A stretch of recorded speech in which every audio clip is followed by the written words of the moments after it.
I think it's very uncanny how people try to dismiss what Xbox has been doing this generation because many of them, prefer to have exclusive games as the thing that drives, I don't know, their gaming. I guess it's a huge influence on how they game. I saw some posts here. Hazard Gaming Dragon of Dojima, shout out to you. He said, and this is based on the news of the, new restructuring at PlayStation. He said, I think we can all agree as gamers, whether it's Xbox or PlayStation. Well, Xbox and PlayStation are not the only platforms that, play games. He said, he said this, that whether it's top, Xbox or PlayStation, top execs who run these platforms have lost their minds this generation, making stupid quotes or decisions and so out of touch with the brand and its player bases. No, let me be clear. The player base on Twitter is not the player base in real life. And I think this is something that we need to go ahead and actually, embrace. You cannot consider that people who talk on Twitter and, share their opinions are actually the only player base. They're just a vocal minority when it comes down to it. I cannot necessarily conclude that just because someone from Xbox doesn't like the fact that Xbox is considering moving its titles to PlayStation when it chooses to. They're not moving all their titles to PlayStation, by the way. Y'all know that, right? They're just considering that when we need to stay profitable so that we don't close studios down, we have no, we have no drawback. And he said this. He said, cancellation of games, pivoting to new strategy, biggest games in the past now failing, layoffs, shutting down studios, raising price on hardware. This is what PlayStation has been doing, and this is what Xbox has been avoiding. So again, I cannot in good faith agree that this is a problem with the executives across Xbox and PlayStation when I can objectively see Xbox taking a different approach, actually becoming more and more like Steam would be. Because one of the reasons you see me on PC is simply because when you're on a PC platform, you have access to some interesting and cool stuff. Like just recently, Good Old Games randomly shows up. Dino Crisis 1 and 2 has gone into part of their old game preservation. You can now play the game on modern hardware. And it's going to be, as they always make it, DRM free, where you don't need online, you don't need any activation or any online connection to play these games.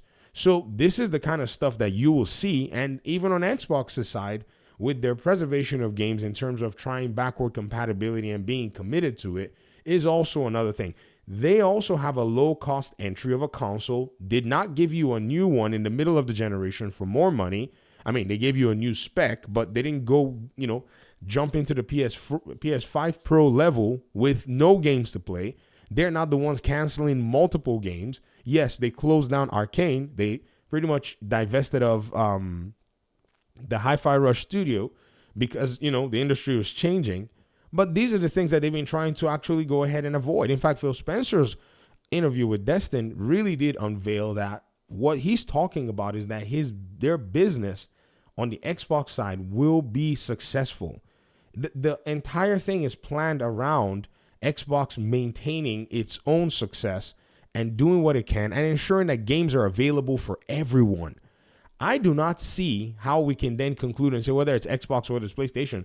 No, it's just media spin that makes it sound somewhere like, maybe Xbox is doing something bad or whatever it is. No. If you take a really close look at exactly how a lot of these folk have, in a sense, presented stuff out here, you could almost fall for the craziness. Like I just said, Chris Drink, after all of this stuff that he basically put out there off the cuff, Belula Gaming is citing it. Then you have Nib95 putting out an article called From the Information.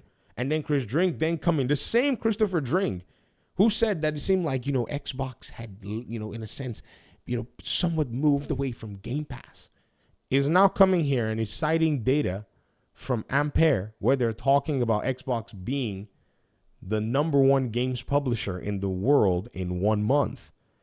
If they continue that trend, it's over. Like it's literally the end of all of the, weirdness of the console war that people want to continue to fan and flame. Let's just be honest. Xbox destroyed the console war. I've seen some other people here on Twitter post and say, I'm abandoning this console war. It's no longer. I'm like, why were you even in some kind of war in the first place? There was already data. There were already trends. There were already, realities, market shifts that were indicating all this while that this thing was basically a castle built with sand. PC was a renegade already by itself and had run off and left the hegemony and run off and left the control schemes that these particular consoles put in place. I mean, on console, there's so much control, small developers, mid developers, AA developers, they probably be finding ways to try to get their games on there. On PC, because of places like Steam and Epic Games and Good Old Games, those, what's their name? Those challenges are basically thrown out the gutter. I mean, if you think about the way 2024 pretty much did, it just was, in my opinion, one of the strangest years and one of the better years to see small studios actually shine. Well, I call them small, but, for the most part, they're not your regulars that have always been taking the cake. So, if anything, I would conclude this generation, ladies and gentlemen, is simply the fact that these execs, some of them were savvy enough to see what the future was basically calling for and bringing. And some of them found ways to be able to go around, the challenges that they had and make things work. While some, they bet on the wrong horse. And if we were to look at who bet on the wrong horse, very straightforward right now, we're seeing that it's PlayStation who bet on the wrong horse. PlayStation bet on exclusivity for third-party studios rather than putting money in its own studios. All that money that they spent on Final Fantasy, basically all of the Final Fantasy 7s to be exclusive. They spent money on Final Fantasy 16 to be exclusive. They spent money with Koei Tecmo for Rise of Ronin to be exclusive. They went out there and got Stellar Blade to be exclusive, only for all these games to still be coming to PC and their own publishers looking to actually bring those games to Xbox. They tried to go get Crimson Desert, Pearl Abyss's, developers to bring Crimson Desert and block it from Xbox. They made moves that were strategic to try to kick Xbox out of the gaming ecosystem and abandon their own IPs, or at least starve their own IPs. Maybe they could have put that money in their studios and not have to stop and cancel games. So again, let's be very clear that these folk over at PlayStation, they screwed the pooch. And I'm seeing the PlayStation content creators, the PlayStation talking heads, they're not being, honest with themselves. They're not being honest with communities as to what's going on. One of my audience members sent a tweet to me, and this is ProtoRock77. ProtoRock77 likes the PlayStation ecosystem. But do you know what he's saying? He's saying that this is, in some sense, a good thing. I've seen it across the board. Most of PlayStation Live Service games were canceled, made up the bulk of the day and day on PC. No, there's still more coming. They're going to still dump those 12 on you. You just don't know about them. Zero marketing behind Marvel Spider-Man 2 on PC because it's already leaked. That's a terrible thing that happened to PlayStation. Their data, the way that they protect their own companies in terms of security, it seemed like there was a hole. Lego Horizon flops despite launch on Steam, on Switch, which Herman Host supported and backed. And that's a positive thing. Hardware CEO now promoted to sole CEO of SIE instead of Herman Host. MLB The Show not on Game Pass.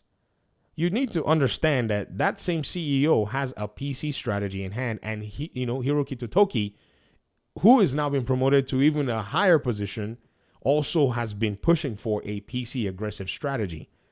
There is no positive here. If anything, everything that I've been saying about PlayStation is actually coming to fruition because there's more day and date coming. They already announced Lost Soul Aside to be day one on PC. Marathon is going to be day one on Xbox and PC. Fair Games is going to be day one on PC. The Horizon game is going to be day one on PC. Do you know why that they need that to happen? It's not because these restructurings are just going on. It's simply because the market is beating them into the ground with the free-to-play games, the other live service games all coming to whoop tail. That is exactly what you're seeing right now. It's not because, oh, this is some interesting change that's supposed to be positive for PlayStation. No, PlayStation is facing intense market pressure. And this market pressure, many of you on the PlayStation side, you denied it. You insulted me. You called me names when I told you that this was going to push very, very, strange for them, especially in this market, if they did not make a very interesting pivot to ensure that their studios can stay healthy so that they can be punching out games, which is what PlayStation is about. You called it PlayStation hate. Well, continue with the worship of PlayStation and not criticize them for the failings that they've had, and keep fixating your eyes on Xbox One generation and watch Microsoft utterly decimate them because no one is demanding more from PlayStation. Y'all demanded the world from Microsoft and Xbox, and they've given their own audience the world. Brand new games day one on Game Pass. You can buy it if you choose. You get cross entitlements, all of this stuff. They're just throwing it out like Santa. While PlayStation is pretty much basically trying to get more money from you for basically no value. How am I supposed to take the conversation around gaming serious when everyone can clearly see it? I'm coming from the outside. I have no stake in your PlayStation Xbox war. Just looking and laughing and going, really? This is the joke that we're in? I don't even like the consoles. After they messed up with Gotham Knights, I kind of said to myself, after Gotham Knights, I'm not buying a single console anymore. There's just no need for me to worry. And I've always bought PlayStation since the PlayStation 4. Yes, I didn't play PS3. Got it. I didn't have the money for it then. Didn't play PS2. Got it. Didn't have the money then. Right? But tell me about, such delusion that we're seeing in the gaming industry. And I have not seen one of such nature. Talk to me in the comment section. I guess. Peace out.